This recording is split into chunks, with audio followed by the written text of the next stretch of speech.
magtabi sa tagamay. Dili man niya siya pagreklamo, pero ang ako ang brother is at the moment na nasa ICU. Tag 20k ang per night sa ICU. Dili ko mo reklamo sa hospital kay that is a business. Ang kinabuhi sa tao sa Pilipinas, brutally honest, is a business pagdating sa healthcare. Dili na tumabaso lang hospital kay mao na ilang patakaran kay negosyo man na nila. Kabalo ko nga mahal kaayo pati diri sa Japan, mahal kaayo mo nang kinahanglan gyud nga na kay health insurance kay mahal kaayo.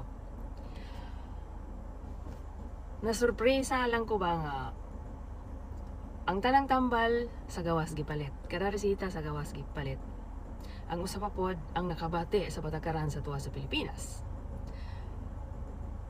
Ang tanang tambal na sa gawas padtuon paglaing planeta kay ipa-purchase ning tambala. Dayon, ug mangutana ka nga at the moment pila man ang amo ang bill kay nag-expect gud ka nga ang tanang tambal na sa gawas gipalit. So, minimum gamay ra ang imong bills. Ang pagpa-opera, ang magamit sa opera sa tanang lain-lain nimo planeta gipamalit, nag-collection ka ba? Pagkahuman ana imong ihatag sa ilaha. Unya inig pangutana nimo nga pipila pa lang kaadlaw. Hapit na mo 300k ang inyong bills. Nilagpas na kag 150k. Magayong kag wala. Ang kinabuhi sa tao sa mga Pilipino is negosyo lang gihapon. Pero dili ko reklamo kay patakaran man gyud nila sa ospital. Depende lang gyud siguro sa ospital kay mamatuan. Depende sa or public baka wala nang kabalo kay dugay-dugay naman pud kung wala na nagpuyo sa Pilipinas. Pero kung ingon ana man gani, makuyapan ang tibuok pamilya o binayad sa bayronon sa sa hospital niya ang imuhang pasyente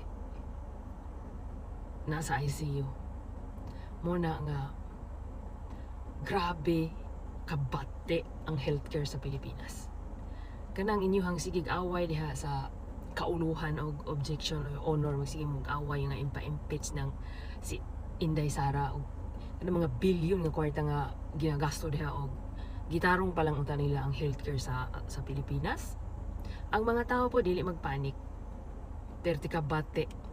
Makaingon kag dili man ta pobre ang Pilipinas. Corruption lang 'yon. Daghan nang gigbuaya ang Pilipinas nga mga dagkog tiyan nga sila ray nakapahimulos. Muna nga ang mga ordinaryong tao in taon maoy luoy paita.